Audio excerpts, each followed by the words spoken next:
Hello everyone, how we doing? Just jumping into another leg for this weekend. I'm just going to continue with this list and see if I can get the win rate a little bit nicer than what it currently is.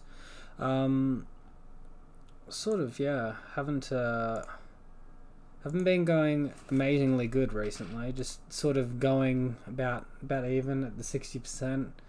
It's a little bit frustrating, but I guess different decks finding their footing in the format post companion, and it's getting a little bit more competitive for results at the moment, but that's all good. We'll just have to deal with that the best we can, carry on doing our own game plan, all of that.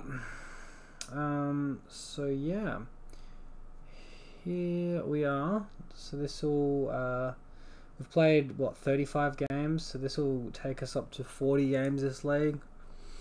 This set of this record, I don't know how to say it. If I was a genius at marketing, I'd be in a better place, right? Good luck. Alright, so we won the die roll here. We will, of course, choose to be on the play. See what our hand looks like. Yeah, it looks like a very solid hand. Let's go ahead and keep it. Opponent without a companion.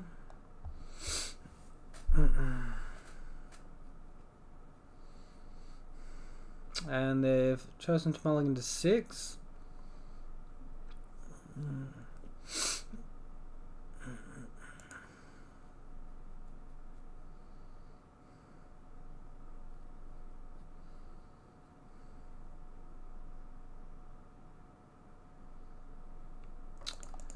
Okie dokie. Oh, volume sounds loud again. Let's turn that down a little bit. So we'll shock in a Temple Garden, get our Slippery Boggle going, pass through our opponent.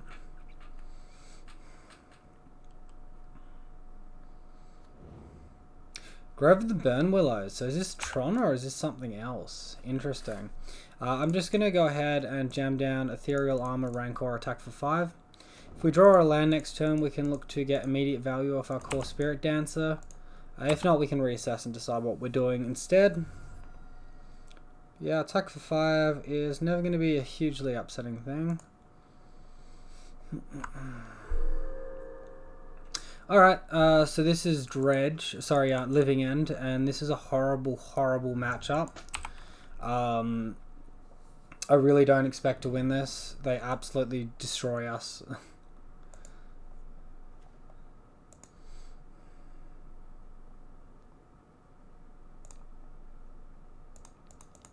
Maybe it's better with Lurrus now. Hope that they don't have Simian Spirit Guide into it. And we'll attack for 9. Get them down super, super low.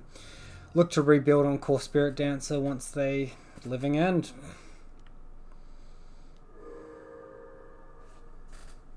Yikes. What the hell did they print? Cycle 2. When you cycle it, put a trample counter on target creature you control. Wow, that thing's massive. It's not often that Living End goes for a 2-mana cycler. They have so many really good 1-mana cyclers that I don't know, I think this is maybe a little bit overkill. Alright, so opponents conceded the match. So important thing to realize here is Grafdigger's Cage is going to do absolutely nothing here, because the cards get exiled, like, from Living End, and then they enter the battlefield from exile. So that's going to be completely useless. And maybe Torpor Orb, if they bring in some description of sideboard hate. They probably won't, though. Gadok Tiger is going to do nothing, because their Violent Outburst and the other one are only 3 mana, and Living End is 0.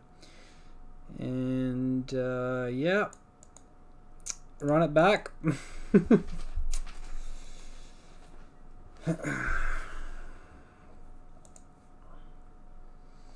going to be a lot shakier on the draw as well. Alright, we'll keep it. I'm convinced.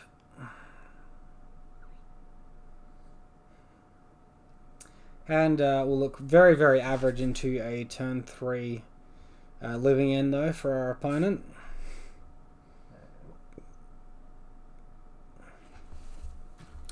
Probably what we want to do here as well is keep the Windswept Teeth for if we need to get Dryad Arbor.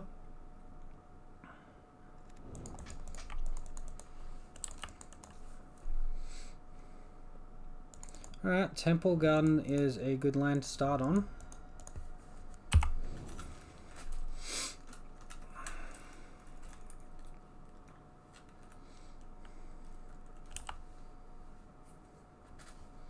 Alright, so 3/6 Dino for 1. So my opponent's just gone like for the most budget variant of this deck. 3 Street Wraith. Holy cow. Oh my god. So they've currently got 12 power in the graveyard.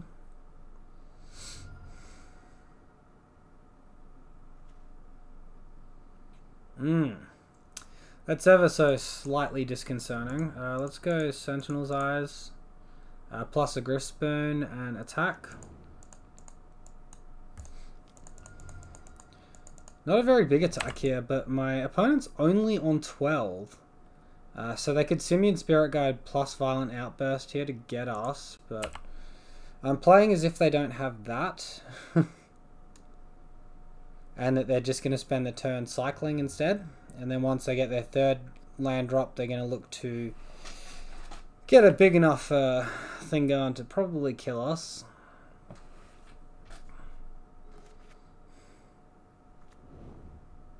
Yikes, that's extremely scary. So 4th Street Wraith. Well, let's just get our attack happening here.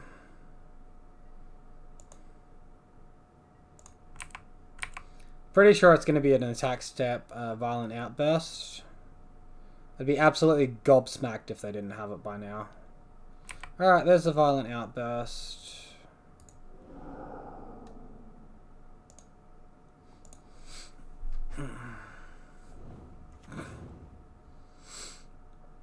Holy moly.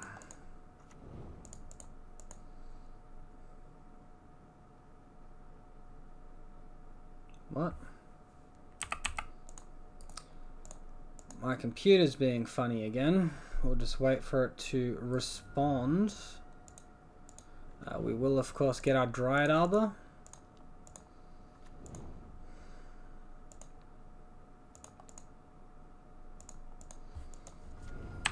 I probably should have done the math on whether or not it was worthwhile taking a point of damage from Ethereal Armor, but I think he just goes wide and kills us anyway. Alright, so there's a -1 counter on our Dryad Arbor.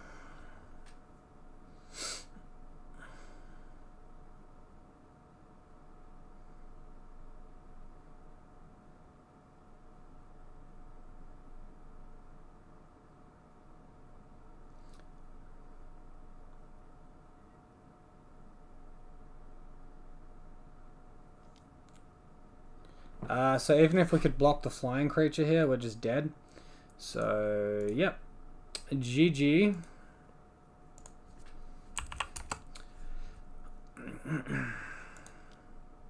So you got another... Oh, he's going to give Trample to the one we blocked. I mean, that's a little bit of a flex, but... yeah. Interesting. Interesting.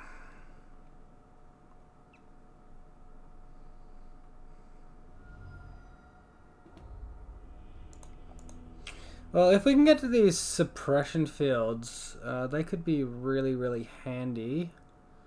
Might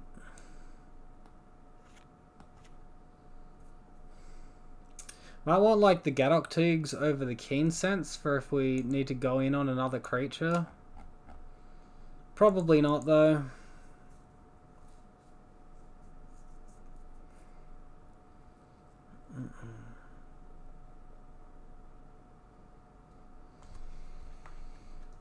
I have not seen Living End in a very long time. The sideboard card you want for it, by the way, is either like Chalice of the Void on 0, which I'm pretty sure we're not ever putting in our sideboard, or Relic of Progenitors, and you make them exile their graveyard in response to the Living End, and then you'll still get your creatures back from this second Living End, but they won't get theirs back. Like, pretty much you just need Relic. Alright, we'll keep this.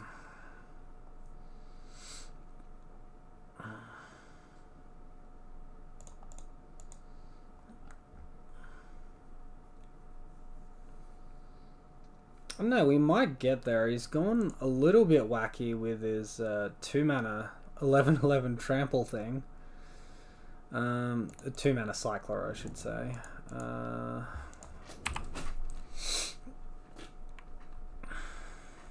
I think it costs like 11 mana or something for, or 8 mana, whatever it was. Alright, so let's just jam Core Spirit Dancer here. Hope it doesn't die. Attack for 1.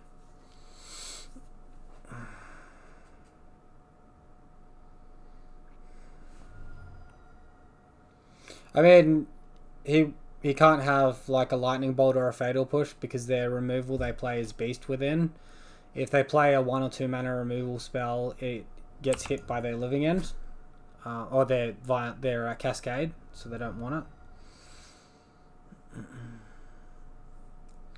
Alright, opponents had 2 Street Wraith this game. Let's see if he can bump that number up to 4.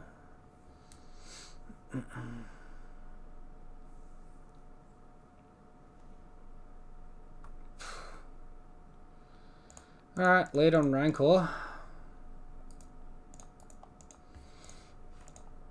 We might even just be able to get the kill potentially here. Our opponent's only on 15 after cycling those Street Wraith away, so we can get them very, very low here. Alright, attack him to 2. Got 2 creatures in hand to reload on, plus Lurrus can help us cast cards in our graveyard.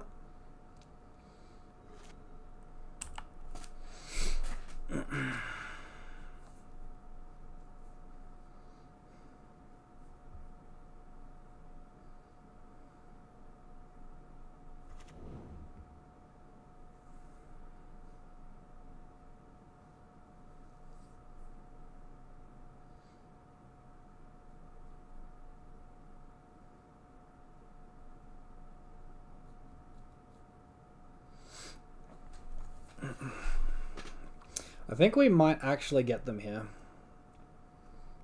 Mostly because Street Wraith just dealt so much damage to them.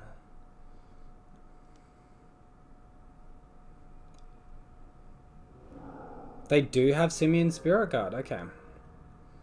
I mean, it shouldn't be that much of a surprise, but it's good to know. This is freaking scary as all heck, though. Holy moly. I don't know how I'm supposed to come back from that.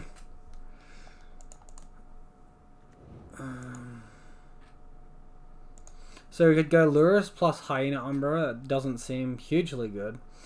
I guess the play is Boggle plus Rancor and Coronet and hope that that's good enough.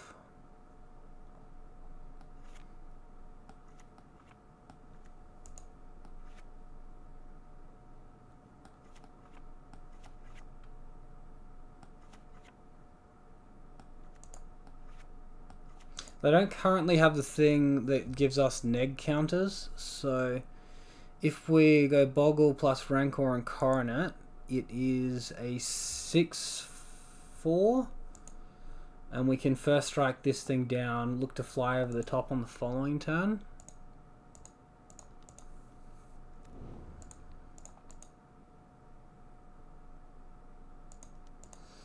Yeah, I think Coronet was a very fortunate draw there.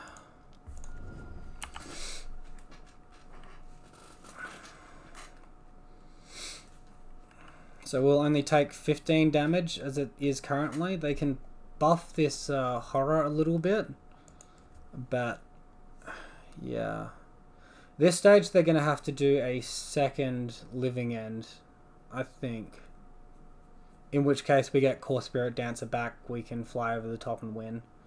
And they don't have any cycling creatures in their graveyard at the moment.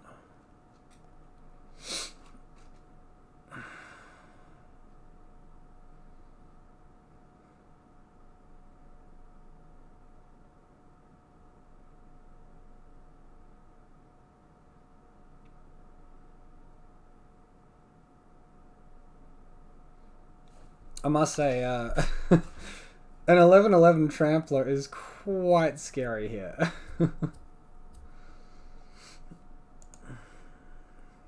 That is a big fatty.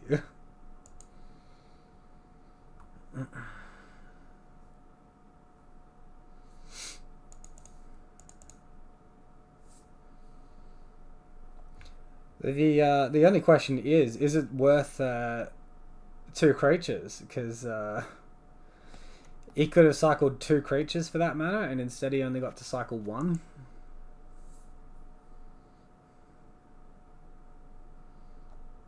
This card does not have flying.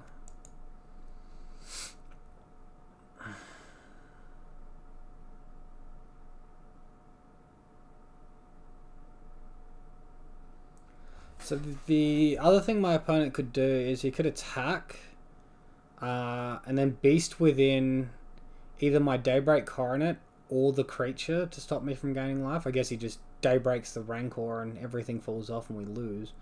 So he'd probably just do that if he had the option, which I don't think he does. Maybe he's just slow rolling it. And if he's got that, we're just dead no matter what happens. Because we take 11 plus 10, 22 there. Alright.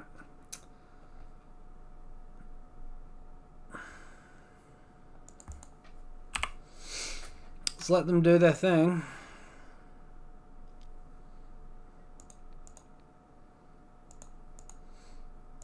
Something like Fog would be great here. Just Fog is damage. Alright, well there's one cycle, putting Horror in the grave.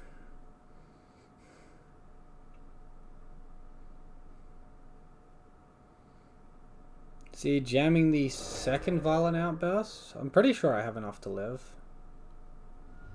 Alright.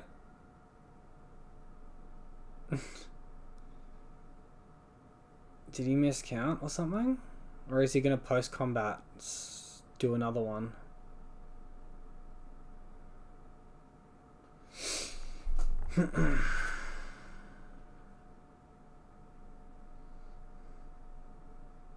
Guess it was better to block the Horror there, because if he had 2 cycles, we take less damage. And alright, let's get our attack here. And if he cycled it twice, we were dead anyway. So if he cycled it more than twice, we were dead anyway. And that would have taken him to 7 toughness if he cycled it the 3rd time. So it was probably better to block the Horror.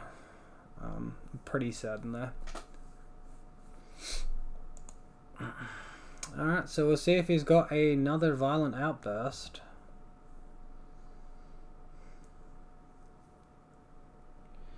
Alright, that was pretty clutch. We got there. Don't expect that to happen regularly. That is a terrible, terrible matchup. It's also a deck that you'll probably almost never see. Used to be big when Modern was a lot slower, but now with how fast Modern is, I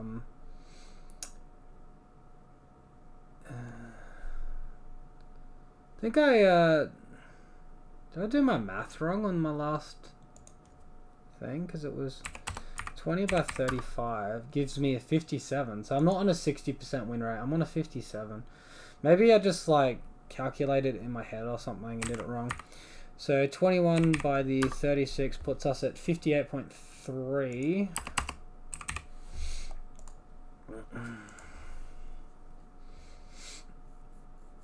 And yeah, yeah, feeling pretty good after taking down Living End. Holy moly.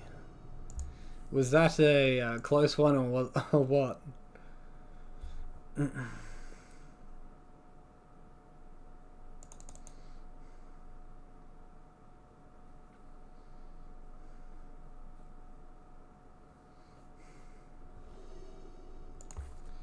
I'm pretty sure that was a case of if we were on the draw in game 1, we would have just lost.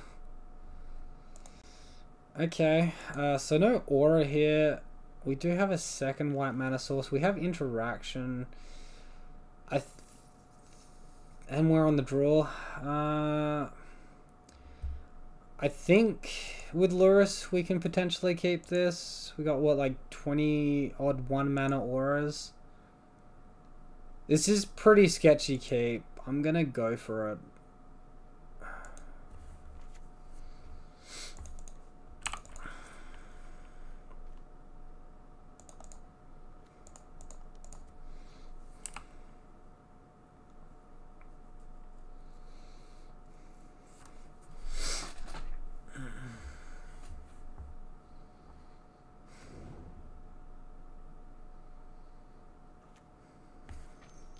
Stoneforge? Wall of Omens. Alright.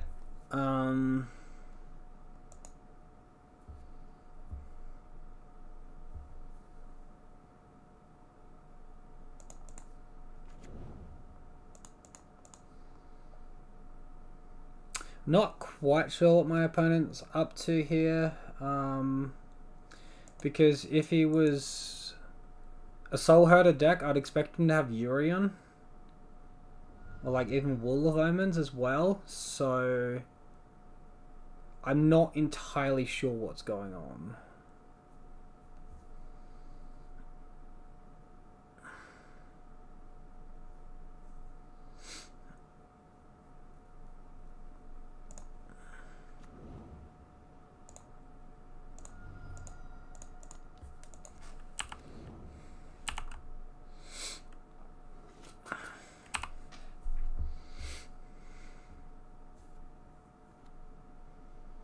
It's a fairy bounce core spirit dancer, I'm assuming.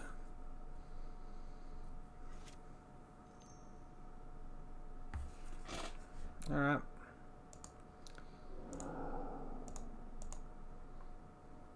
So opponent did that during our upkeep. It's technically correct to do it during our draw step. It doesn't look like it matters anyway though, because we're just drawing land and creatures, so... that's an Ethereal Armor. I almost want to just play this other Boggle out, wait a turn, and play it the next turn, because I'm just going to run into a mana leak at this point. I might as well have the mana to pay for it, you know.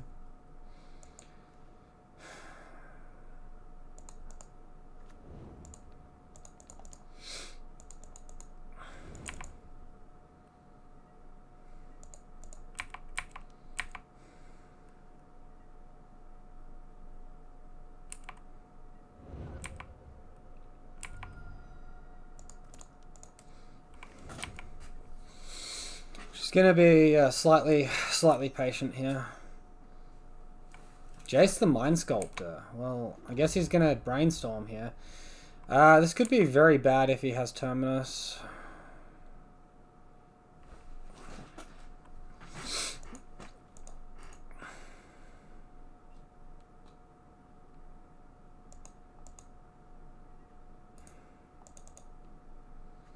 Might just path this Wall of Omens out the way so I can kill the Jace.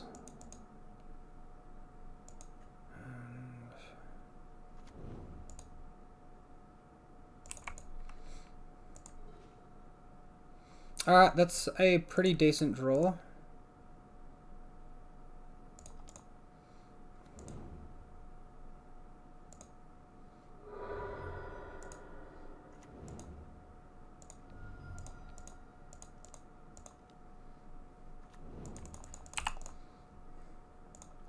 So attack this at him and attack the other two at Jace.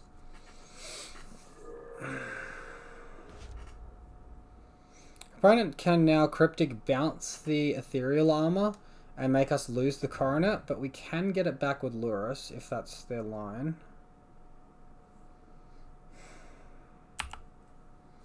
I'm definitely expecting just a Cryptic Command here, so we'll just go straight to combat.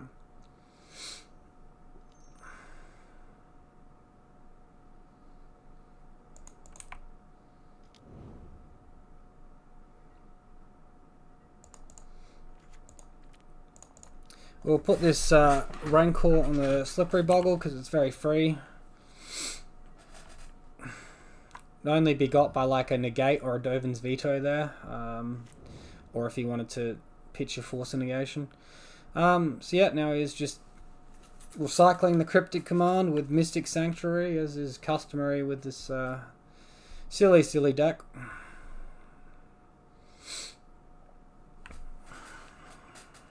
So he's drawing Cryptic Command this turn. If he's got something like an Opt, we might be in a bit of trouble. Taking down Jace is pretty big to stopping our opponent from doing what they need to do, though. Okay. Hardcast Terminus, I'm guessing.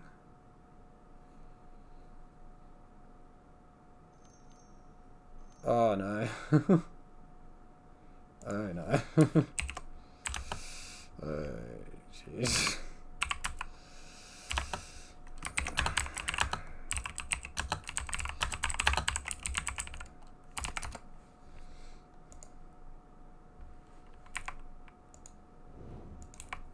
Has he got some way to deal with all our damage here, or is he just showing what he would have done? Okay. Well, what do you reveal? It was like Teferi, Astracolo, Astrolabe. I didn't quite see everything. Would it be bad if I wanted to pause the recording and check? I mean, he did show it to us anyway, so I don't technically think it's cheating, right? I better just check to see if there's nothing like Terminus or something. Well, I don't know how to slice the video together, and it won't let me access while it's open, which really isn't all that surprising at all. So we're going to want these Stony Silence, and we're going to want to get rid of the Path to Exiles. We're also going to want Gadok Teague. Gadok Teague's going to be really, really good. Stop all their big stuff. And yeah, maybe we want Torpor Orb as well. We've only seen Wall of Omens. They're going to have Snapcaster Mage. Not sure how much I care about Snapcaster Mage there. Like, if it's just those two, probably not. If they've got, like, Restoration Angel and Vendilion Click and all of that, then maybe. I want to see more of his deck before I'm sold on Torpor Orb.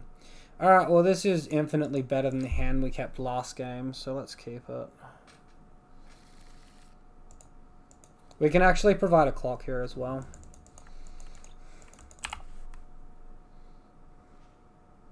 Ooh. Alright, that's a pretty decent amount of land to have too.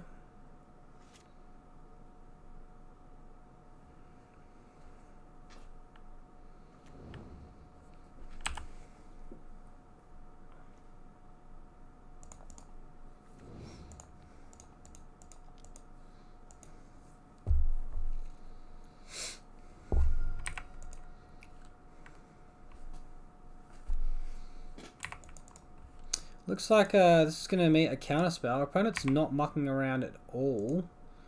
We will get to resolve Ethereal Armor though. Just sort of sucks a little bit that we lose the Rancor, which would reoccur from the graveyard. Maybe we should have cast the Ethereal Armor off 1 mana to sort of bait it. Normally they hold off to counter the second spell though, so I don't know. I don't know.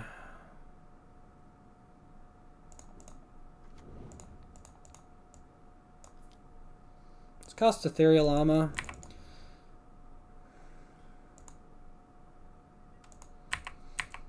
expect that they're just going to field a rune this turn by the looks of it.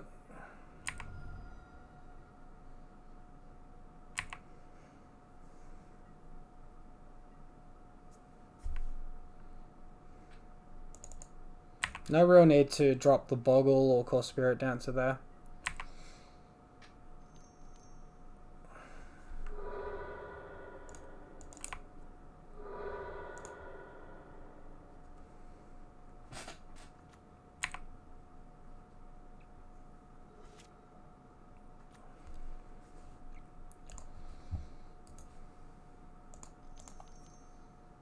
Timely reinforcements. Well, I really do not care about that in the slightest.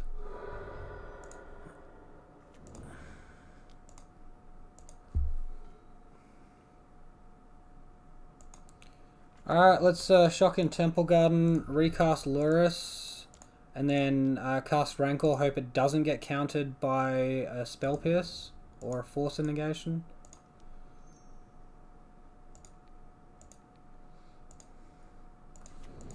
Alright, nice big attack here.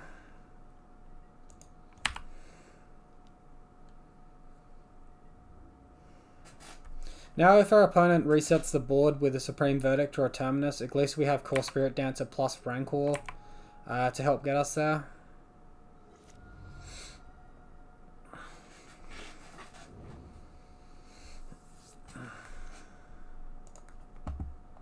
He doesn't have double white for Supreme Verdict.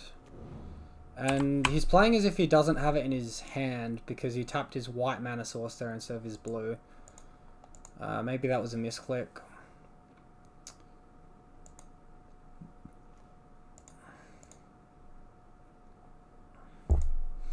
Well, we've got lethal on board here. I'm expecting Cryptic Command.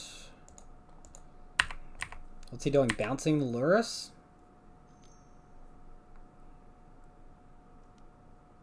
Pathing the Lurrus. Alright.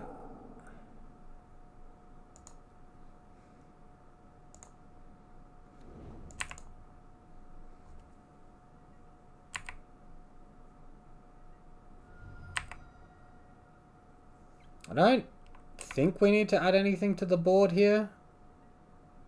Maybe I can add a, like, Boggle to help entice him into blowing it up or something. I think he's pretty enticed as it is already, though. Well, Archmage's Charm now? Yeah, that's fine.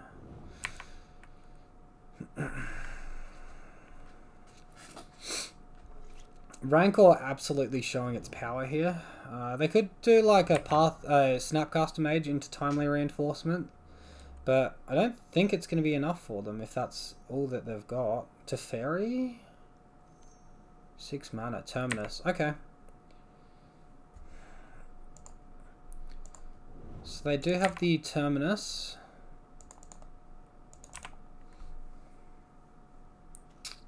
And we're going to get to go hard with Core Spirit Dancer here.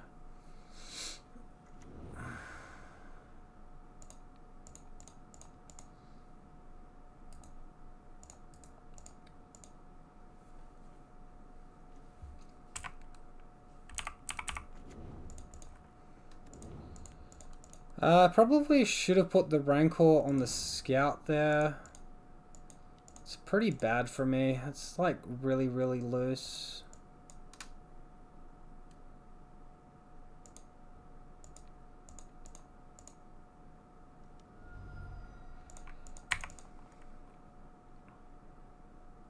Hopefully we draw another aura to drop on the Scout.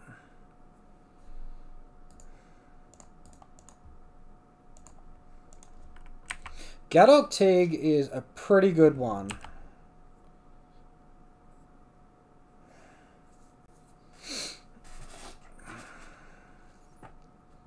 Yeah, it's really, really bad aura placement from me. I'm not really sure what I was thinking.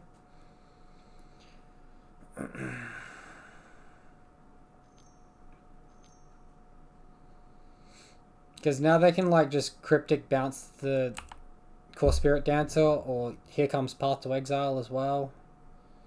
Or Timely Reinforcements. I'm not really sure what they're doing. Path, yeah, okay.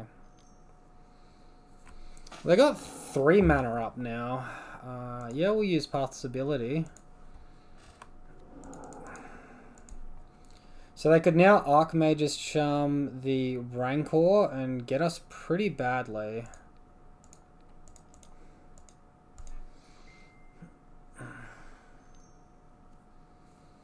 Opt!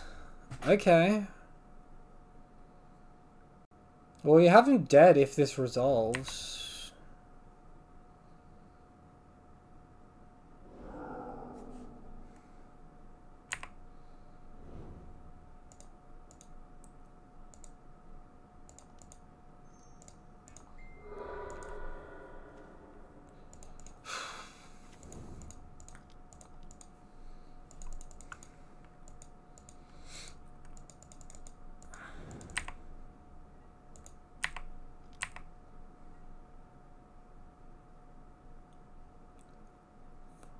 Still only got 6 mana. And he's willing to trade off the Snapcaster Mage there. I almost think we just go wide, although it's pretty bad against Supreme Verdict. Maybe I'll just fetch my Dryad Arbor in end step.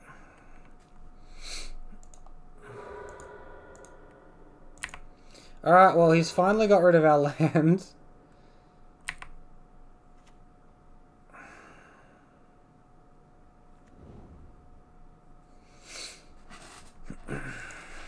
It's weird that his first move was Field of Ruin the Temple Garden. He's not even fetching a second white source. Alright, well, we get there. Maybe the Gadok Tig was really good. Yeah.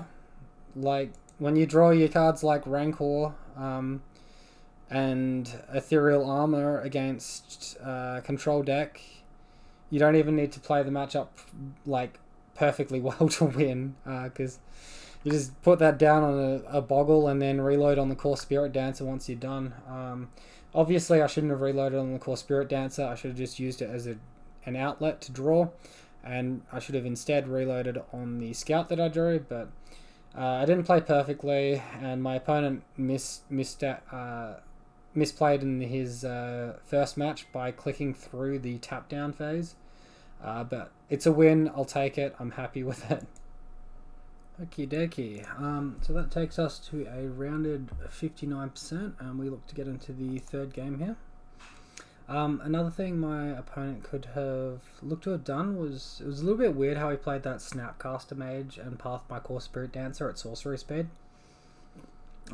He could have just waited till my turn and pathed it, or, you know, let me load auras onto it and then bounce it during the attack step, and then yeah, I don't know, and then block the Glade Cover Scout and like completely clean me out. But obviously that's not what happened. I just, yeah, I don't think we're versing a hugely experienced person then, and if we're versing someone with a lot more time on the deck, I think my misplays could have actually potentially have cost us. So that's enough on that one. Let's see how we go here for game 3.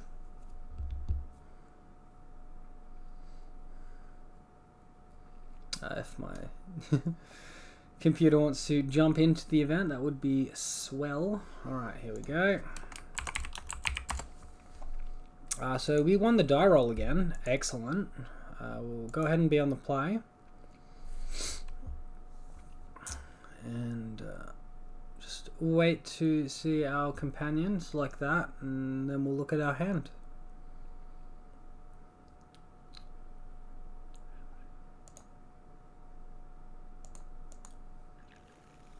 Alright, so opponent is also on a Lurrus deck. My hand's looking pretty solid here. I'm going to go ahead and keep it. Our land base doesn't deal us very much damage at all, and we can cycle the Horizon Canopy away later if need be. We do currently have Lurrus mana, which is nice. Alright, so this looks like Hardened Scales. I'm going to try to be as quick as possible against this deck.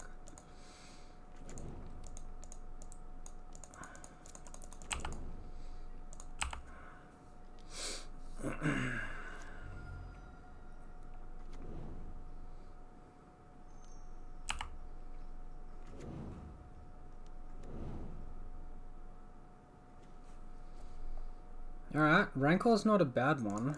I'll just cycle this Horizon Canopy here. Drew a Core Spirit Dancer. I think we do want to just jam down the Rancor on attack, put our opponent to 9. Really apply that pressure. Any aura and we might be able to win this turn. He's tapped his Inkmoth Nexus here as well. Black and 1. What's he playing? Hangerback Walker on 1. Okay, gotcha.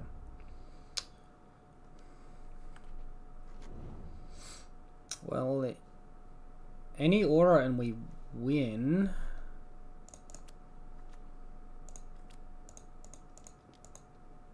I think he has a way to instant speed sack that.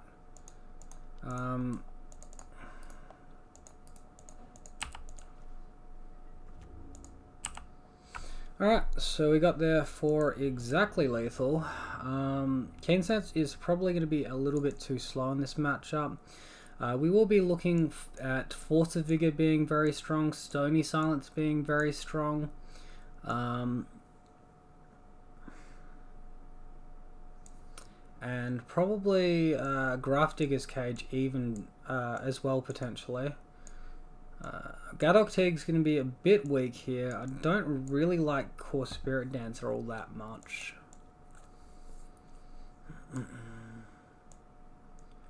Path seems important. Suppression Field seems important.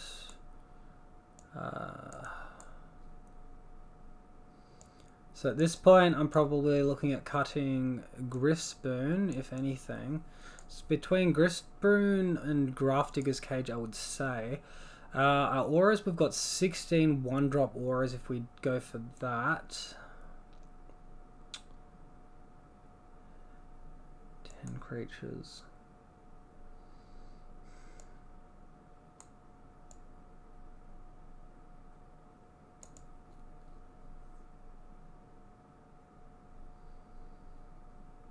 I think we do want the Grafdigger's Cage because Lurrus does a lot more for the Hardened Scales deck than what it does for us. And even though we shut off our own Lurrus potentially, it's worthwhile to shut off theirs.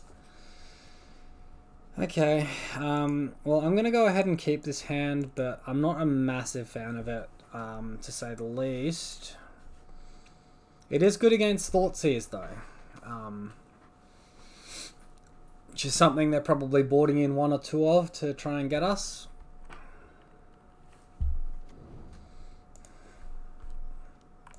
Alright, turn 1 Ancient Stirrings. Let's see what they reveal here.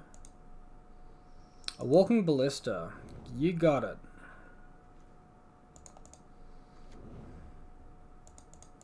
I'm going to go ahead and get Temple Garden off of this fetch land.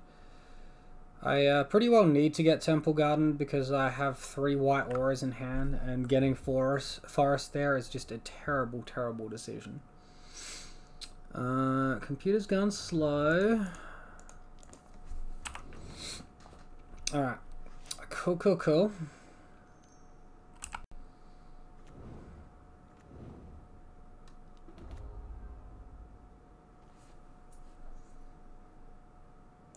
I'm going to go ahead and fetch this Windswept Heath here because I want to thin my deck of land as much as possible.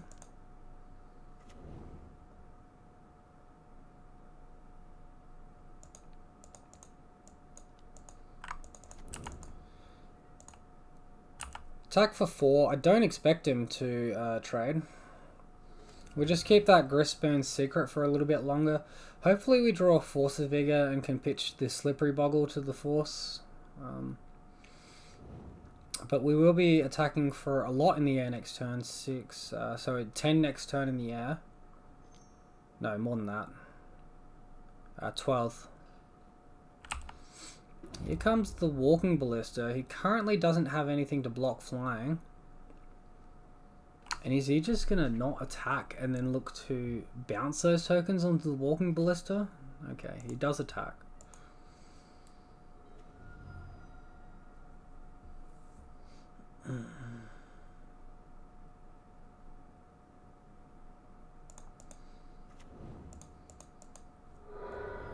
think it's worth shocking at this point to thin the deck.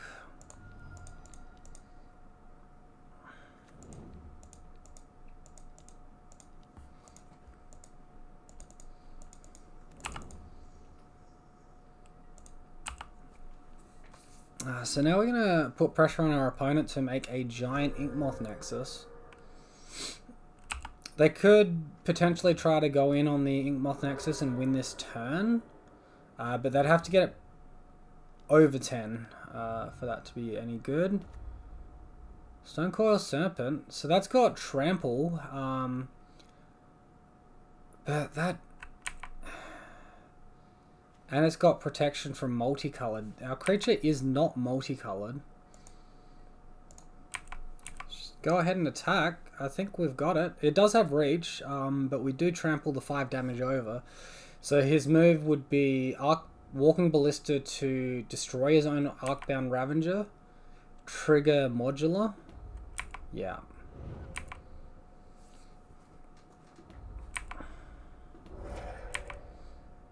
And that puts 3 counters on it.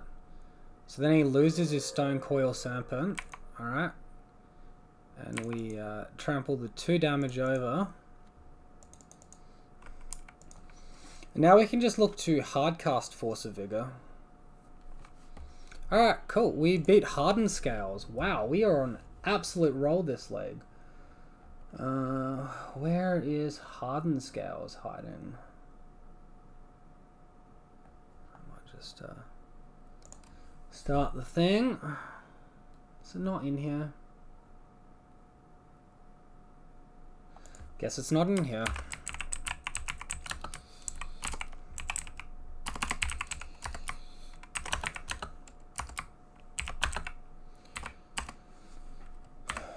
Alright, so that is a very nice win to pick up there. We'll just look to get some mathematical aid here. Alright, that's 60.5, so we'll go on up to the 61.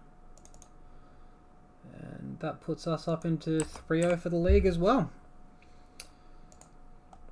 Well, everything just seems to be going well so far this league, where the previous league I played, everything seemed to go wrong. So I guess that's why you want to play a number of games with the list to see whether or not it's the list that's bad or if it's just inconsistencies for the deck.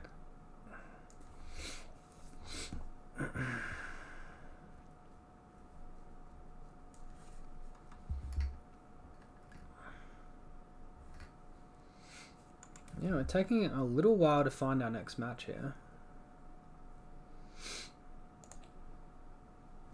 Alright, we'll go ahead and join it. So we lost the die roll this time. So far that's 2 for 2 for the die roll for us. Trellian, so this is the mono blue Tron player that I keep versing.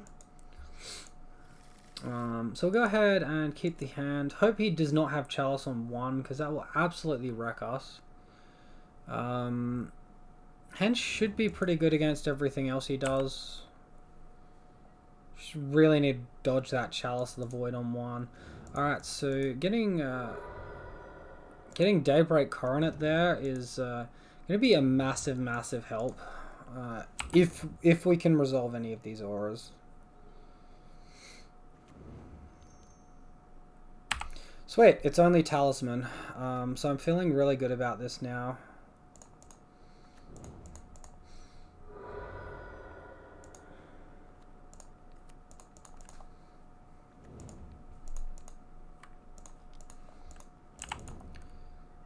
I'd just go like this, get our Totem Armor happening. Perhaps we don't need it. He could play something like Oblivion Stone still though, so I'm guessing Khan. Yeah, I'm guessing it's getting Ensnaring Bridge even if he can't cast it this turn. Yep.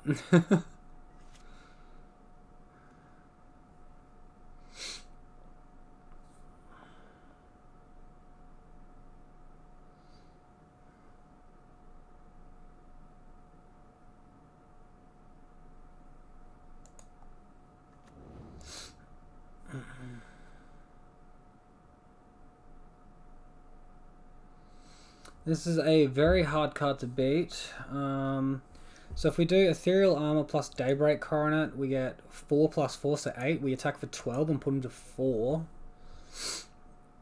And then we have no contingency plan after that to beat Chalice.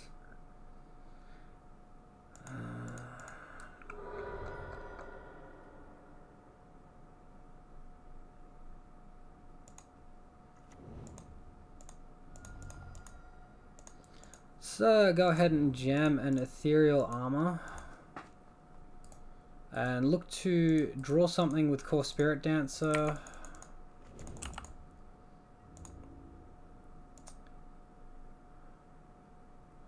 We're never going to win if we try to battle the Khan here. So if Core Spirit Dancer lives, we can give it flying, do 3 damage that way.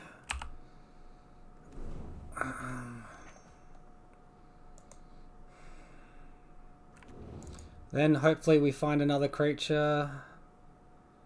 This isn't looking very good for us.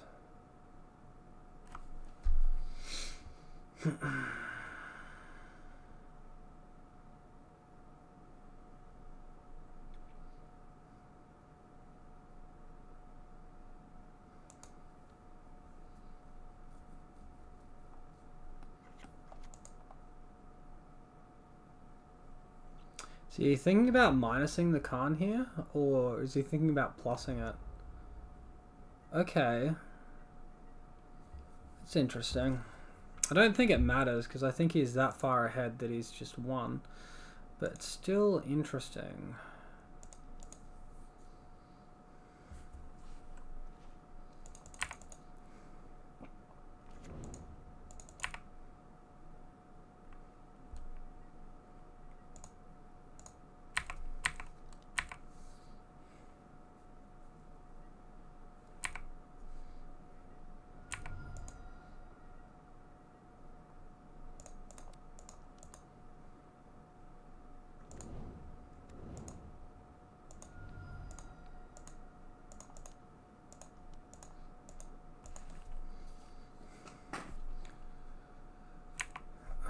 Maybe we keep drawing cheap creatures and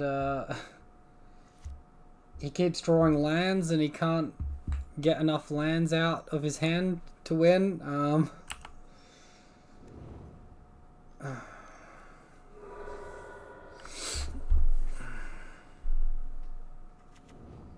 Alright, so Tron is now online. He's got access to 8 mana at the moment. Only 3 cards in hand. Obviously a Khan the Great Creator that can do whatever it needs to. My opponent misplays here and turns his Ensnaring Bridge into a creature. I could path the Ensnaring Bridge, but it looks like he's just getting Chalice online on 2 here. On 1, sorry. On 1.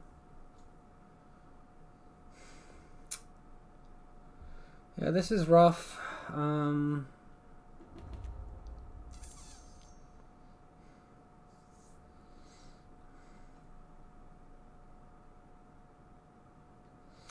Wormcoil Engine, that's going to be a pretty good one. I mean, he can't actually attack and kill us yet. He'll eventually Mindslaver and we'll lose that way.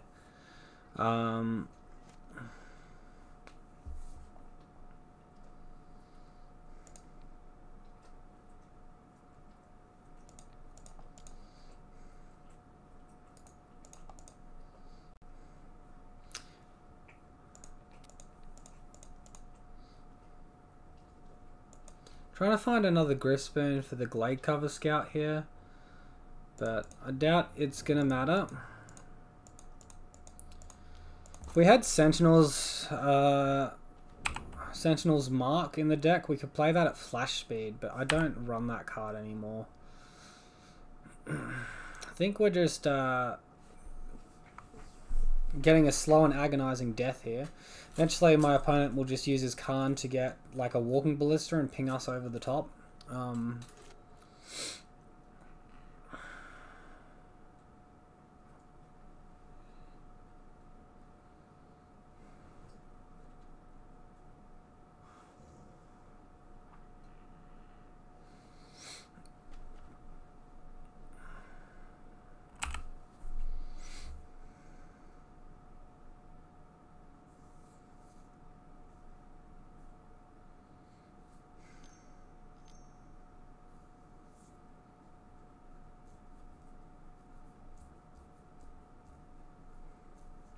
Yes, also playing on like this, we get a little bit more information about our opponent's deck. It's just got Thought Not Seer, which is fair enough.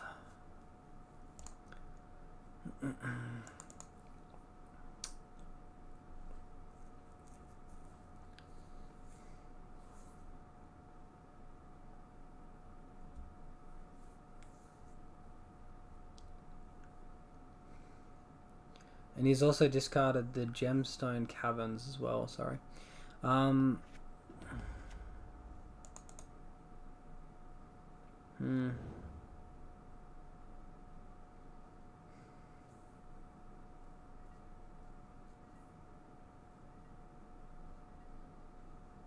So 2 cards in hand still.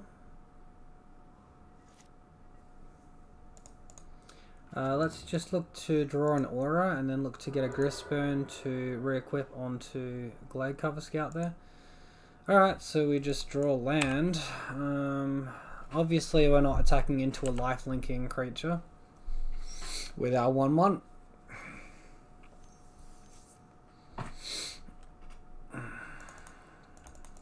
So yeah, we've pretty much lost this game. A lot would have to go like really wrong for our opponent for that to not be the case.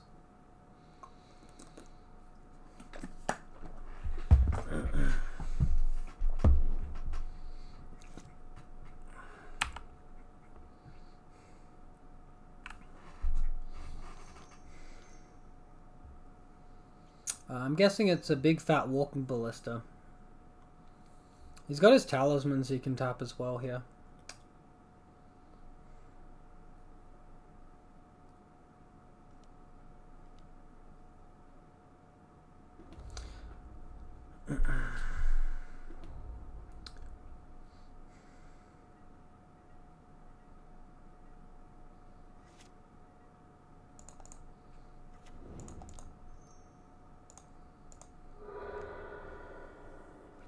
So I just drew 0 auras in like 5 cards or something. But yeah, we weren't winning regardless of what we drew there. Alright, so Force of Vigor, really good. Gadok Teague, really good. And Stony Silence will be really good too. So, what do we want to take out? Path to Exile, I think, is pretty weak here. And Keen Sense is also pretty weak. Suppression Field's quite strong. He's going to have Repeal, so Core Spirit Dance is not going to be at her finest. So maybe something like that. That can stay in. I'll just take out a Sentinel's Eyes instead. Although Sentinel's Eyes reoccur it with the core draw trigger. Maybe not. I'll just take out a Hyena Umbra. I don't think I want to go too low on Core Spirit Dances. I think 2 is a mistake.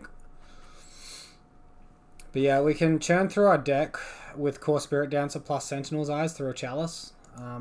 Find the Force of Vigor, blow up the Ensnaring Bridge, attack and win. So I don't really want to take that out. I don't really want to take out Gristburn because I can do its 4 mana activation from the graveyard to put it onto a creature, and then I can cast Daybreak Coronet afterwards. So yeah, I'm hedging my deck the way I'm hedging it.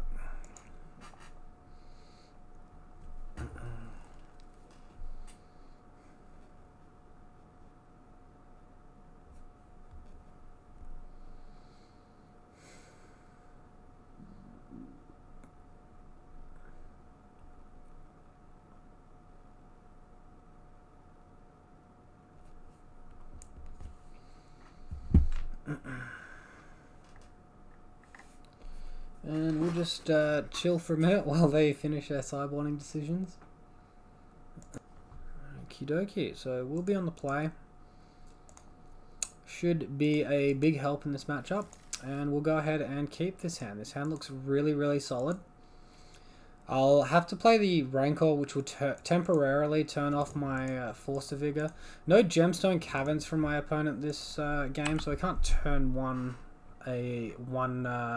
counter Chalice.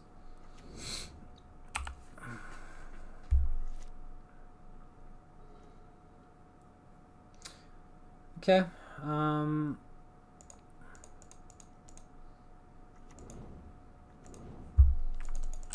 Let's attack for 3.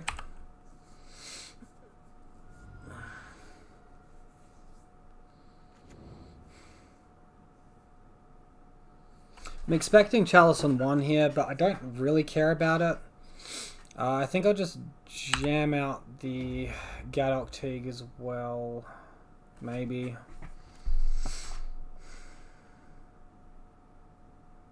That's pretty nice. Let's Daybreak. No.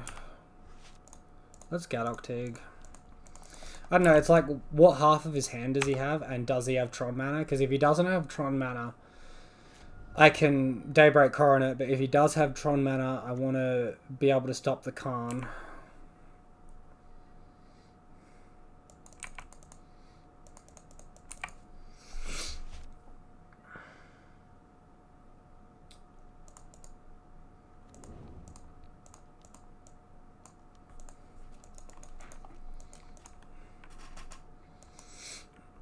Has he got Repeal here? That'd be so freaking lame. I can't cast Repeal because Gadok Teague. Never mind.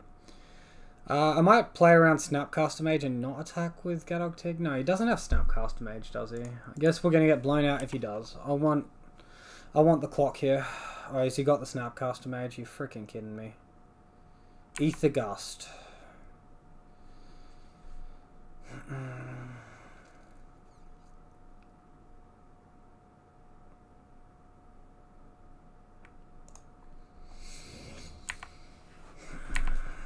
Alright, so get in for 3 here.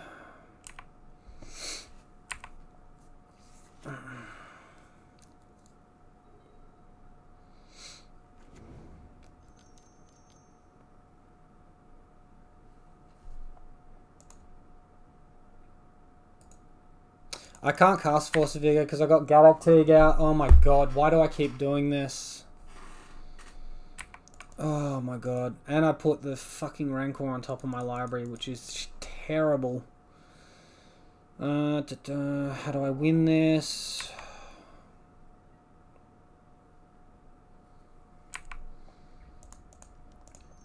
Look for a core Spirit Dancer, I guess. That Rancor should have gone on bottom. Well, that's something, but it's not going to be enough. Might cast 1 Rancor here, let it get countered by the Chalice. So I have a card in the graveyard. Maybe not.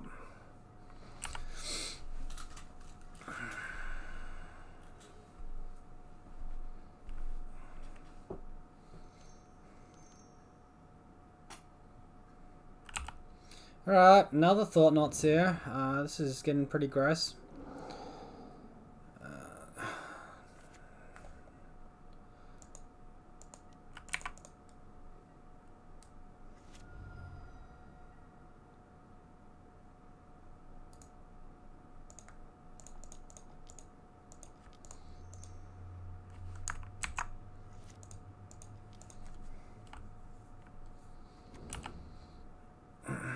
Alright, so drawing to auras would be really nice here. Can't really do much about the fact that we're not seeing any. Well, we've seen a Rancor and a Hyena Umbra, that's not fair. Drawing to Griff Spoon, or Force of Vigor, or something, or Core Spirit Dancer.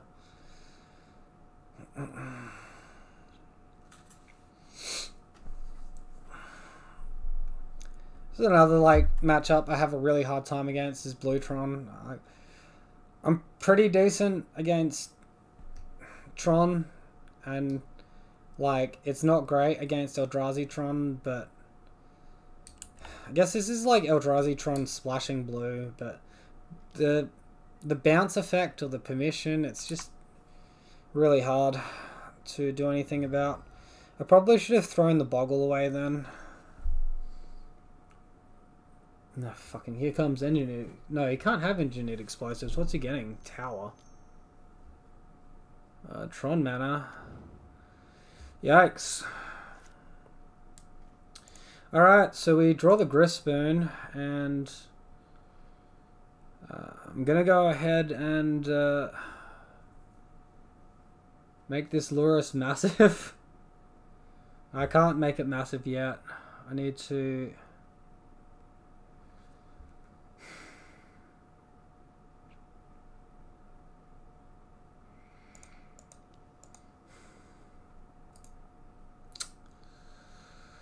This is so late and we just haven't hit our land drops.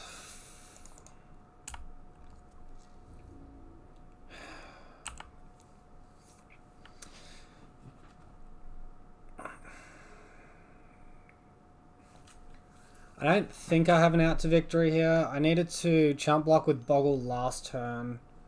Replay the Boggle. No, then it gets countered by Chalice. I just think we lose this game.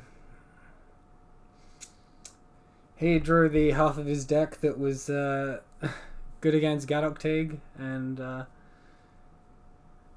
we only had one aura, so the Ether Gut killed our Daybreak. And we can't recast any 1-mana auras because Chalice. And then, because I played the Teague, I couldn't cast my Force of Vigor. Yeah, the whole game was just a mess. I'm just not winning this. And like Stony Silence did nothing because he drew his like half, which Stony Silence did nothing against. We saw the Talismans game 1. He's gonna have some number of Oblivion Stones.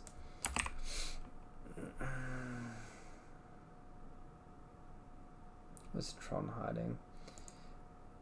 There's Eldrazi Tron. Blue Tron! Big old L. Yeah, very rough. That puts us to 59. We won the die roll again. So, slightly ahead on the die roll for the league.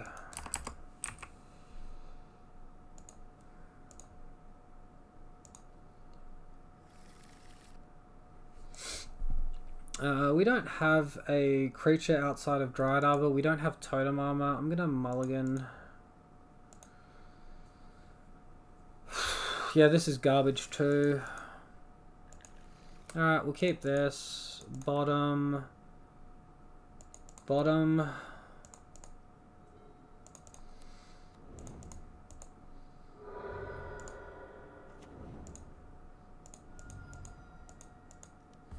We want auras we can cast when we've got 1 mana. There's no real point keeping the Daybreak there. We don't have the mana to cast it. And alright, Arkham's Astrolabe will give us a chance to resolve Keen Sense. And Keen Sense is going to be very good here.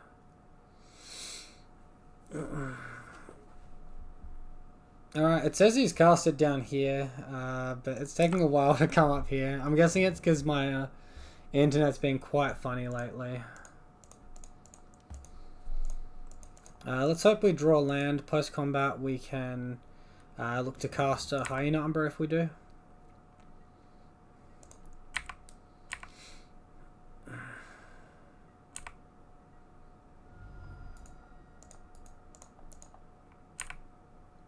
Alright, we draw land. So that's really nice. Really, really nice.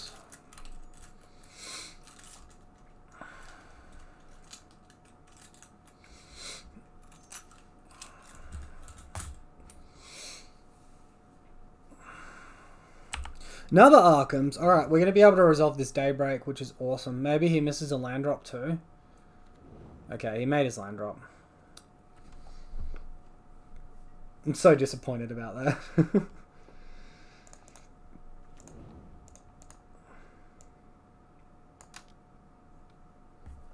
If this gets spell snared, it gets spell snared. If not, happy days. Alright, attack for 6, draw a card, rinse and repeat.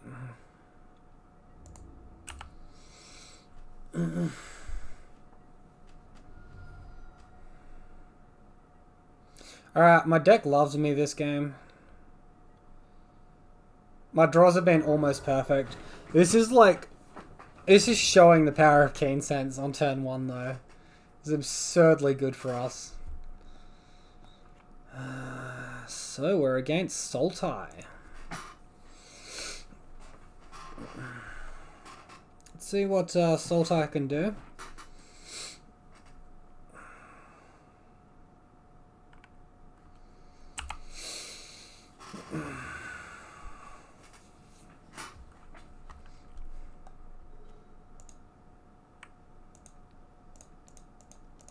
Go ahead and cast Rancor here. If he uses Archmage's Charm, he's not drawing 2 cards off of it.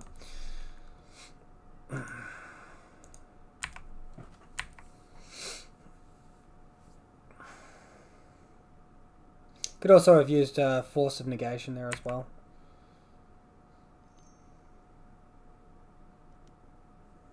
Oh, Assassin's Trophy? Oh, and I guess the Daybreak. Abrupt Decay. Okay.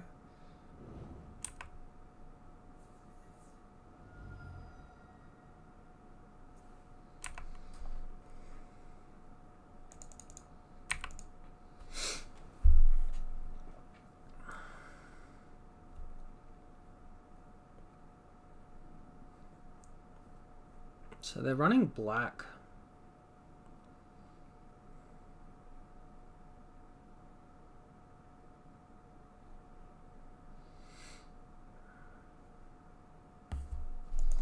Sort of scared of engineered explosives, so I'm going to leave Hyena Umbra in hand. If we play it, it doesn't increase our clock.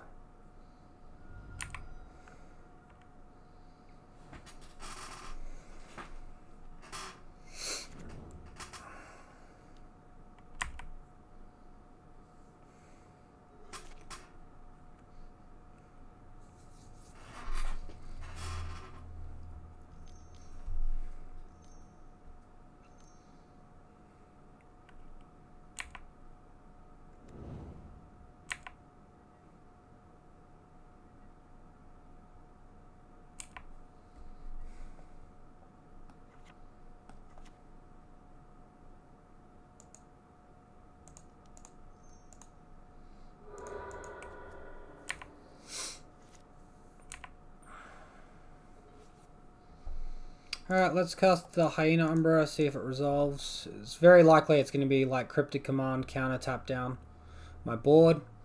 In which case I'll resolve the Ethereal Armor afterwards.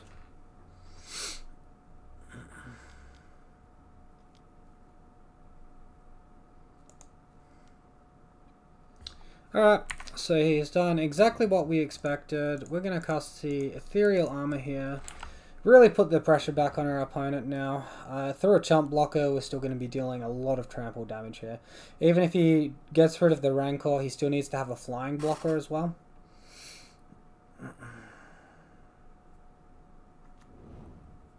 So Mystic Sanctuary, put that Cryptic Command on top, as these decks get to do for free. They've got this extremely powerful 4-mana spell. Why shouldn't they be able to recur every turn? Love something like that with my auras, which is not like Hall of Heliod or whatever the hell it was, which is so pointless. Alright, so now he's got Cryptic Command back, and he's got a flying blocker, so he can bounce our Rancor and block. Might be time to start looking to go wide with a second creature.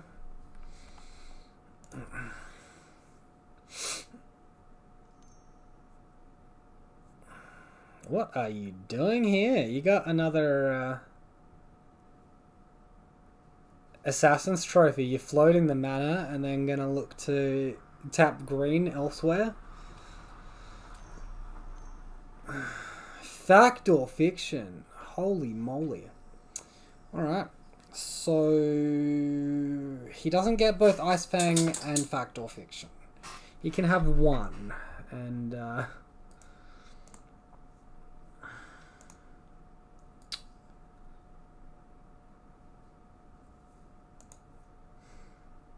Fact or Fiction on its own? Probably. I'm guessing it's that powerful for him with a Wildest Reclamation.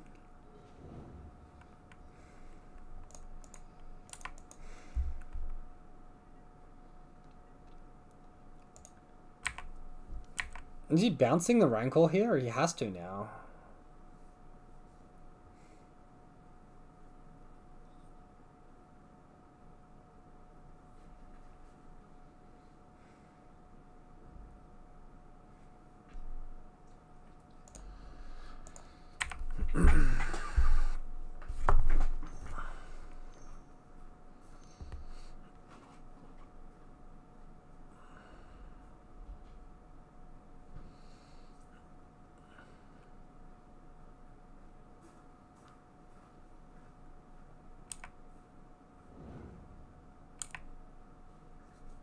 So he goes to 2. And we draw a card. Alright.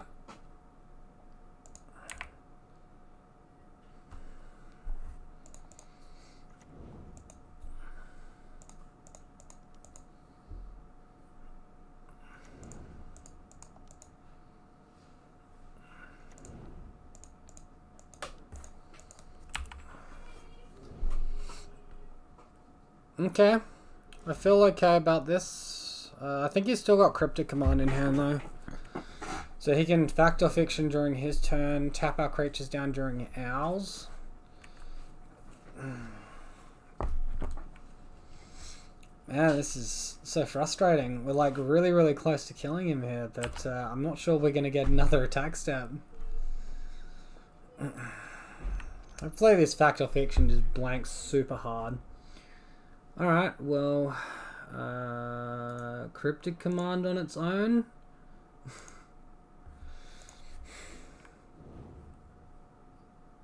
Okay. So, from the 2 Fact or Fictions, we put Fact or Fiction in the pile on its own, he took it. And we put Cryptic Command in a pile on its own, and he took it. So those 4 mana spells, really strong. Gadok Tig is also going to be really strong here.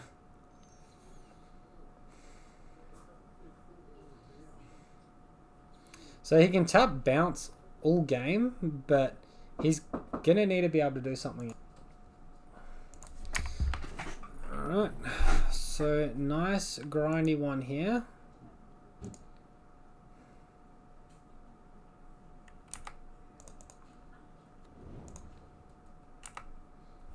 Do we want to cast Lurrus here? Probably. Start getting some value of our own. Return the Hyena Umbra there.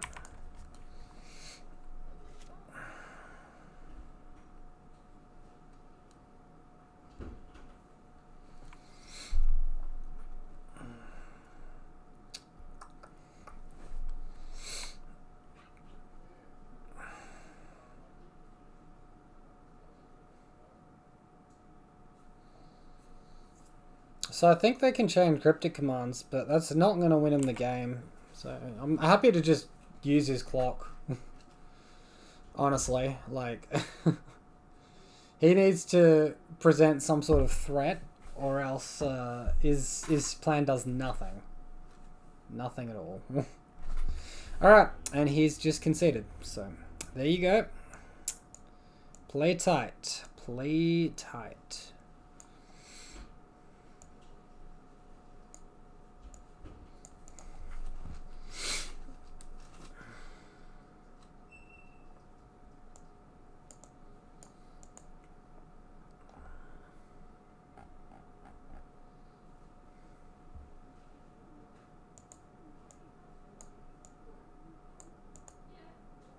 So these are the cards I think are going to be good.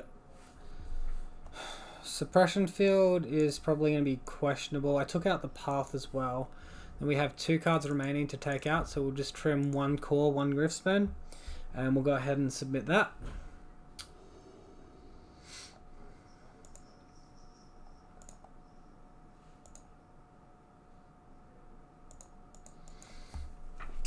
Alright, we'll keep this.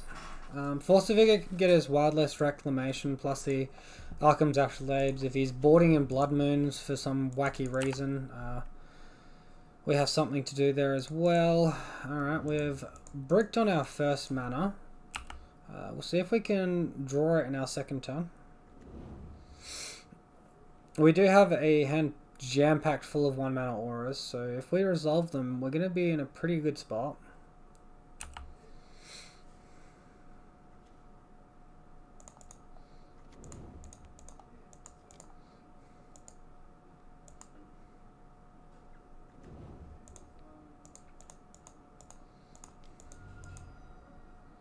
I'm guessing his move is just Flash in an Ice Fang Cuddle. So I give my creature first strike, so we don't die till its Death Touch later on, and I give it Trample so we can push damage through. I could have played the Torpor Orb there, but then we lose in a turn of attacking and a turn of damage, and he's just going to play the Ice Fang in response. Like, seems pretty pointless to me.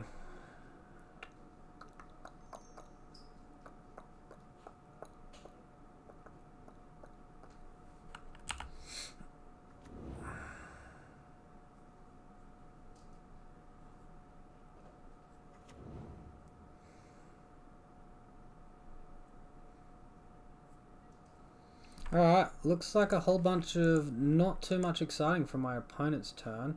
We draw the Scout. I think we cast the Grispoon. We hold off on Torpor Orb because he's probably got Remand. I don't want to get completely tempoed here. So drawing the green card to destroy the Wilderness Reclamation, or whatever the hell the damn thing's called, is really, really good for us. 'Cause it's very likely that's what his next turn's going to be. So Remand, sure. So we played around Remand perfectly by not casting Torpor Orb there. We do get that 1 extra point of damage through. Opponent can block here, but there's no real point because he only stops 1 damage. We got Trample, we got First Strike.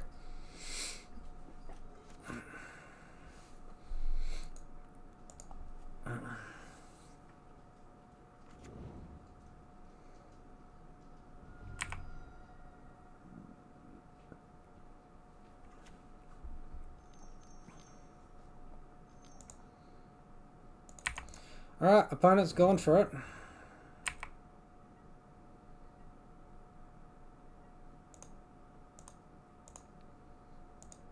We'll get rid of Arkhams, we'll get rid of the Wilderness Reclamation. He's just wasted his entire turn, and if we draw something like Ethereal Armor, we can just win here.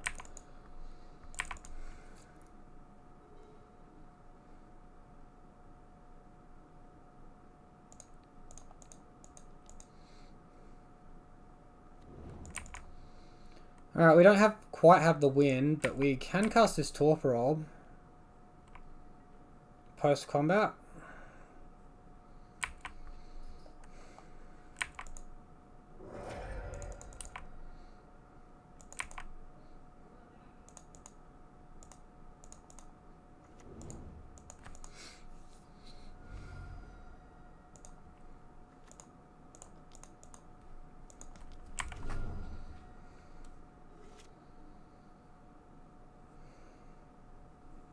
Torpor Orb might have been a little bit of an overboard here, but it will be good if his plan is cast Uro, gain life.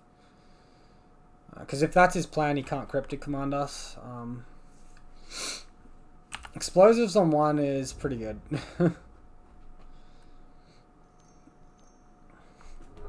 Oh, opponent. Come on, man. We get them back. Totem Armor Man. Oh, no. Oh no, he's misplayed that one. Oh my. So, draw any aura and win? No, we can just cast the Sentinel's Eyes from our grave.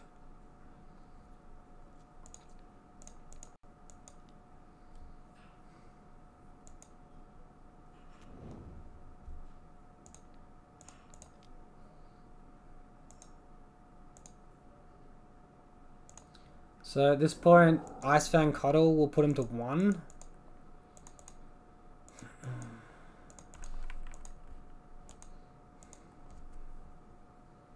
Or he can, like, counter this or remand this, and...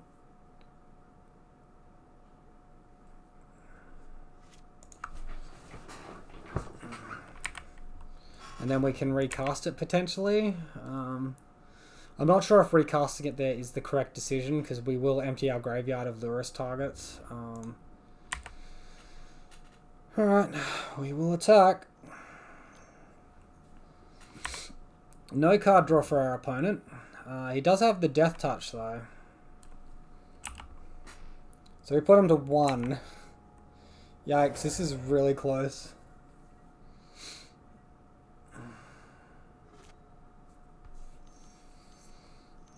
Wilderness. Oh man, this would be so funny if we got him with with another Force of Vigor.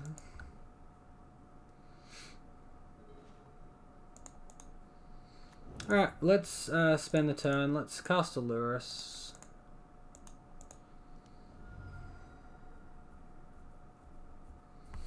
I have a feeling he's got Cryptic Command. I want the Gadok Teague to resolve, not the Lurrus.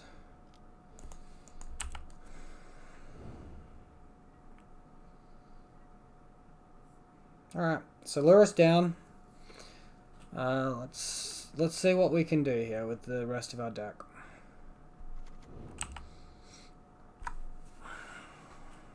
Actually, probably the better line is play Gadok Teague, and then we can cycle the Horizon Canopy, and then we get 2 shots at a creature.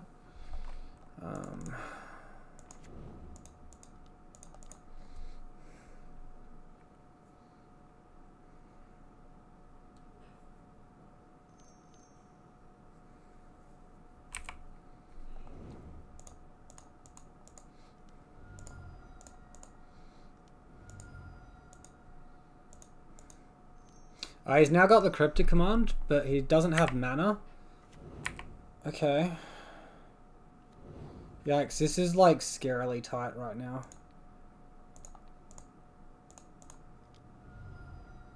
Actually, no. We want to take the opportunity to resolve Trample while we can. Don't know what I was thinking there, but we've done the correct move now, because he's got Cryptic Command in hand. He can't cast that.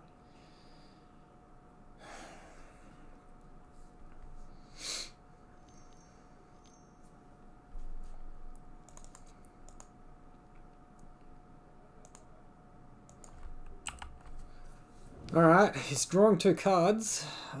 We might get there.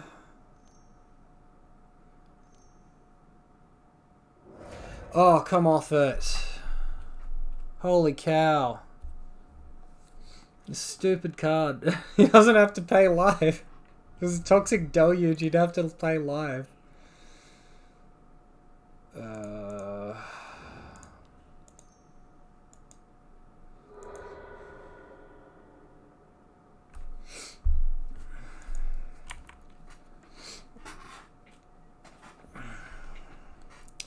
Oh, that's so lame. It's a 3 mana card as well, so Gadok Teague doesn't even stop it.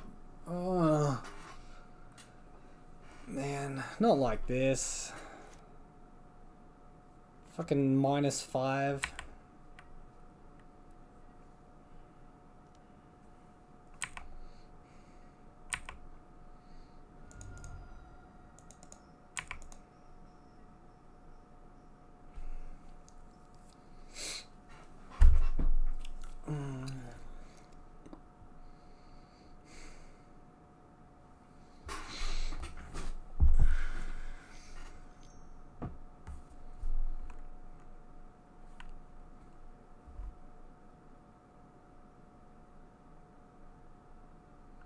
I have a feeling like we're in a lot of trouble right now.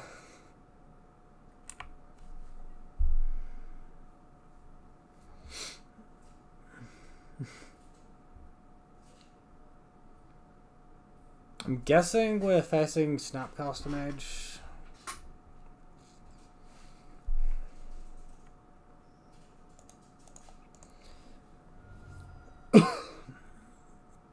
We'll Dried Arbor to fetch Dried Arbor to get him out. Then we'll cycle a Horizon Canopy, because we don't want to draw the Dried Arbor off the Horizon Canopy.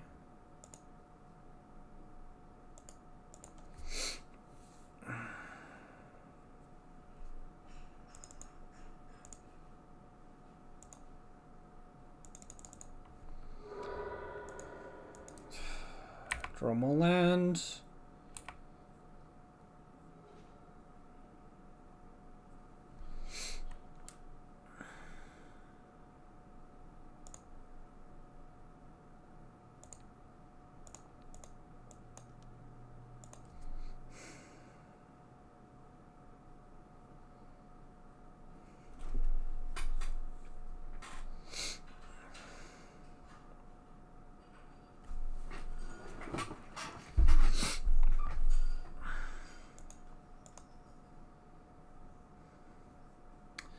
Got a read on Snapcaster Mage. He doesn't have any instants or sorceries in his graveyard I'm too concerned about, apart from Cryptic Command. We'll see what he does. Maybe he misplays, we can jam Boggle and somehow win.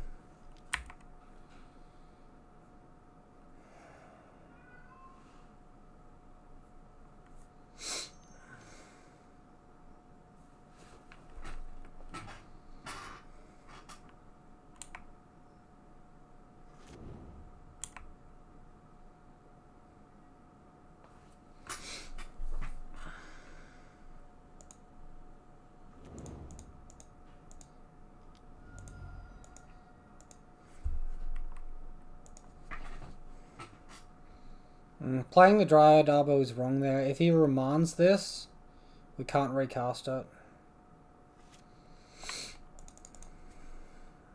That was silly. I have a Windswept Teeth I could have used instead. I also should have recast the Sentinel's Eyes from my graveyard onto the field. Onto my Boggle.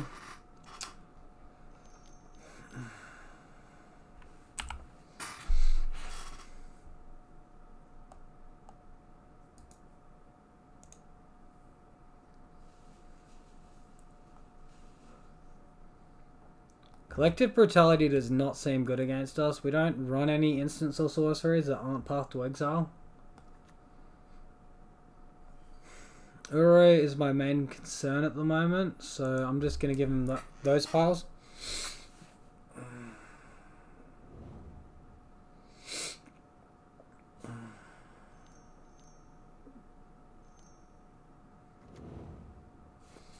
If we weren't under a Cryptic Command lock here, we'd be okay.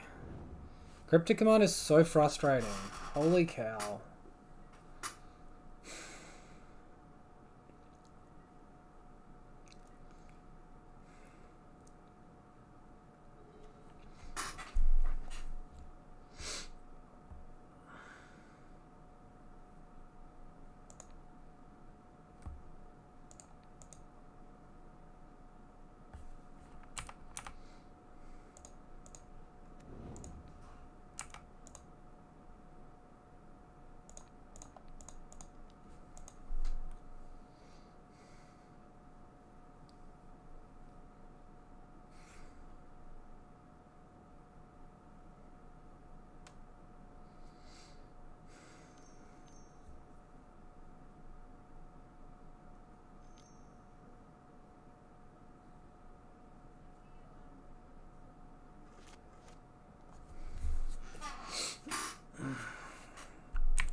Guess I should have tapped the Dryad Arbor in response then and taken one less damage because of the way my opponent just did that. If we play Daybreak Coroner, it doesn't play around Snapcaster Dead of Winter, so we'll just assume he doesn't have that. Archmage's Charm, got it.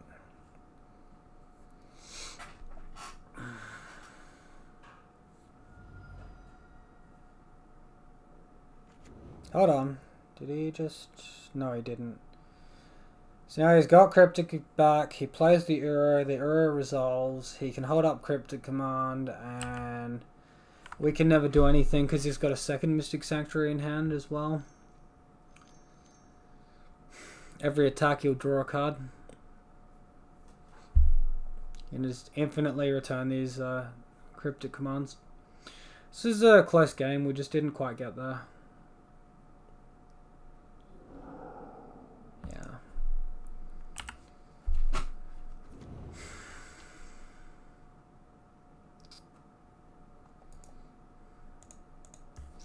Oh, this one is well and truly lost. Let's go to game 3. Do I want to change anything up?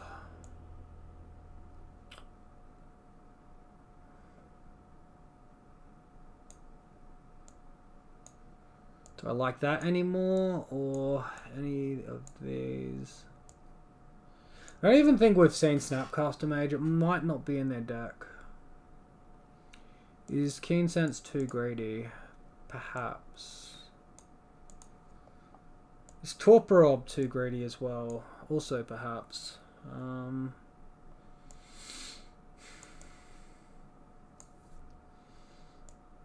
I think I just want to potentially get them with Suppression Field on turn 2 over anything else, and it interferes with his like fetch lands way too much, makes his like get Cryptic Command back on top a lot harder. Okay, so we haven't seen a Spell Snare at all. Alright, let's keep it.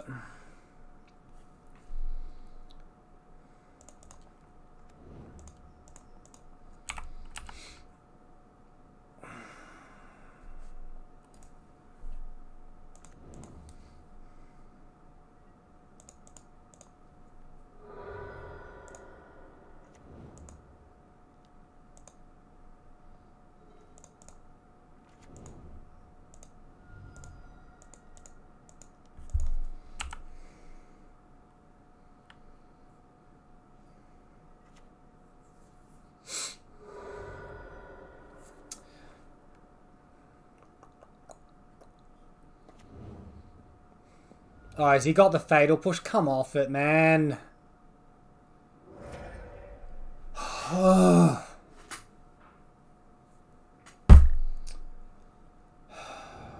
Honestly, what a fucking joke. And we don't even draw a third land, so we can't cast Lurrus, and game over. Cool. Cool. That was such a high value hand. Like, such a high reward to that hand then.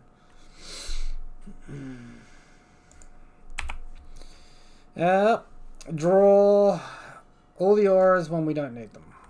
Cool.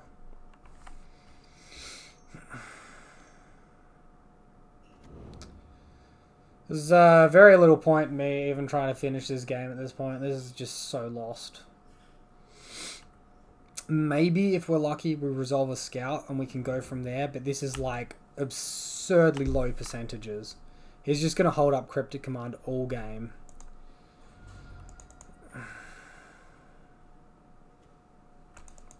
Or we don't even draw it, we just continue to draw auras. We're going to run out of auras eventually. Ugh.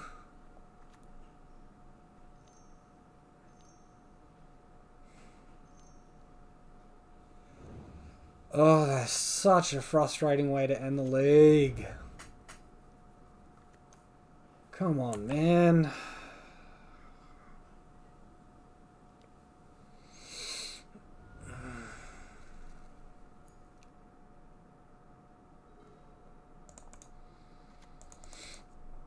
At this point, I think we want to wait until we can cast 2 creatures in one turn. So I'm not going to cast Lurrus.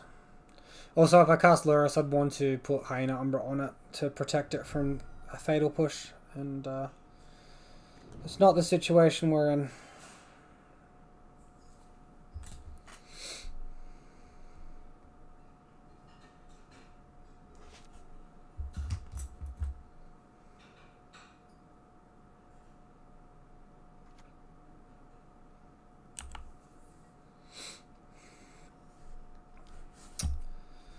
Get pecked for 1 a turn. Watch our like creature we draw be a Dried Arbor.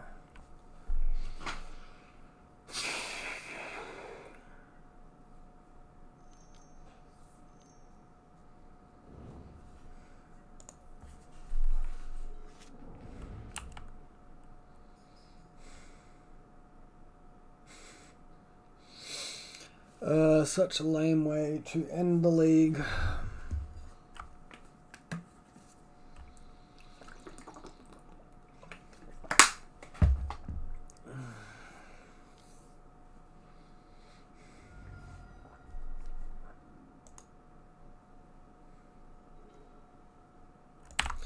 Still, we just draw only auras. Oh, God.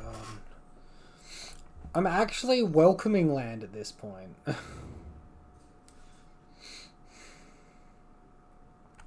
Opponent's got a full grip of 7, hasn't missed a land drop, like... Continues to draw a million cards with Archmage Charm.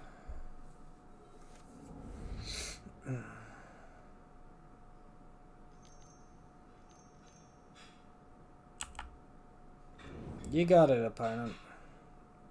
Is this the point where they cast Uro when they've got that card? Of course, they've still got Cryptic Command mana on. Go away. And it comes in tapped.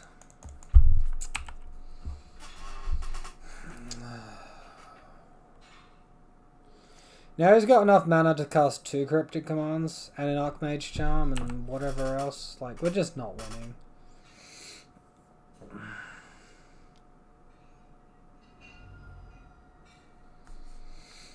Any other matchup and these would have been god draws. Or if we just had a Scout glued to the board, god draws. And of course we don't.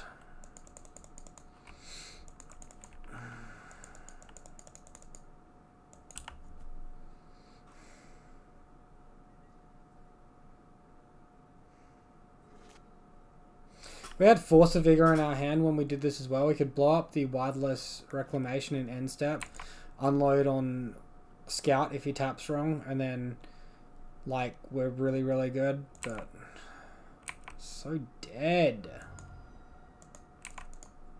And it is so annoying. Is he finally going to cast Uro? Oh, explosives on 1, lovely.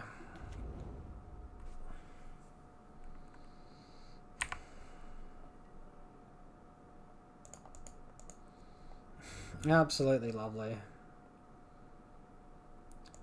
2 fetch lands sitting uncracked to get his remaining sanctuaries out if he needs them. Which of course he doesn't.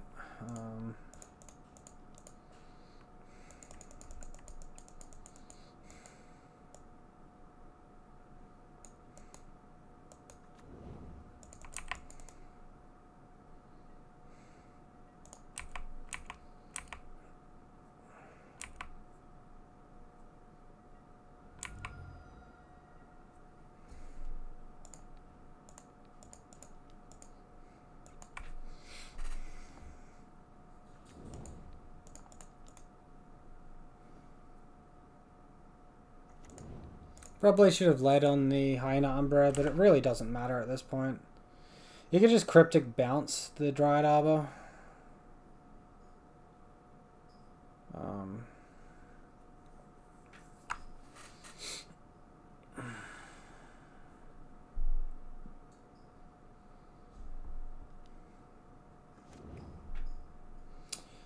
Easy life. And crack Scalding Tarn. Put Cryptic Command on top of his library. Alright, it doesn't even need to do that, apparently. Ay, ay, ay.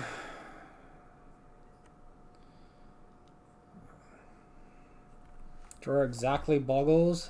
Have him crack his explosives.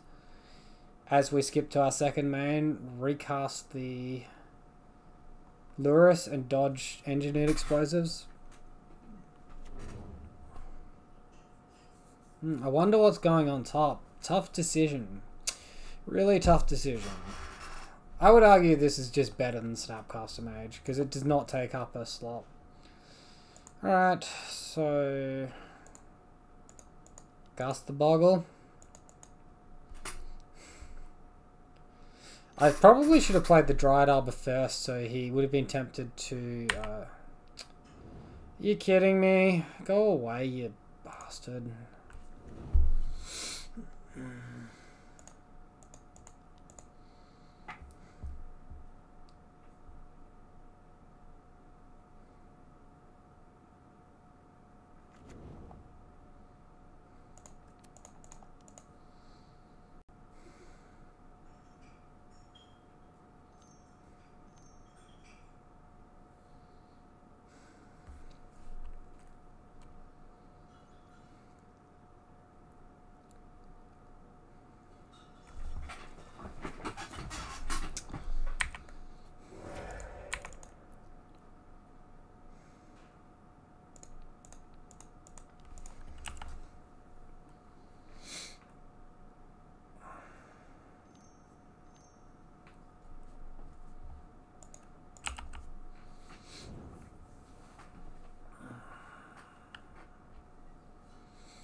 opponent's almost going to clock himself. I'm kind of sad that I didn't let game 2 play out for longer, because I could have won this on the clock.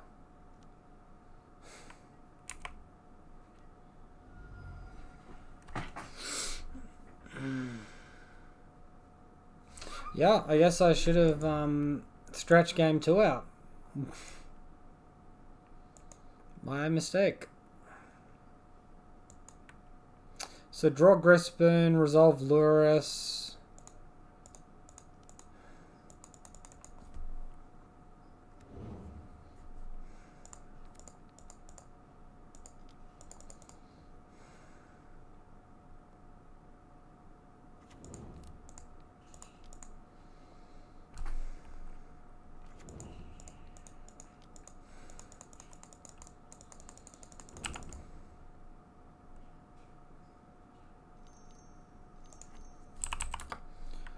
Alright, doesn't matter what he's doing here.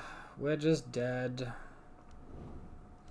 I should have played that Boggle post-combat, by the way, but it didn't matter because we were on 2 life. And we just died of 2 flying damage. We can't block that no matter what we do.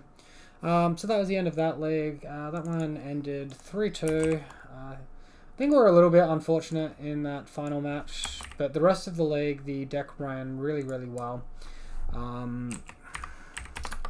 Puts us to 57.5, so rounded 58. Yeah, and that's going to be it for today. So, going to wrap this video up here. Please let me know if you enjoyed it down below via reacting with the like or dislike, and also in the comment section. Other than that, as always, if there's anything different you'd like to see on the channel, just let me know down below as well, and I'll try to incorporate it. Thanks as always, and see you next time.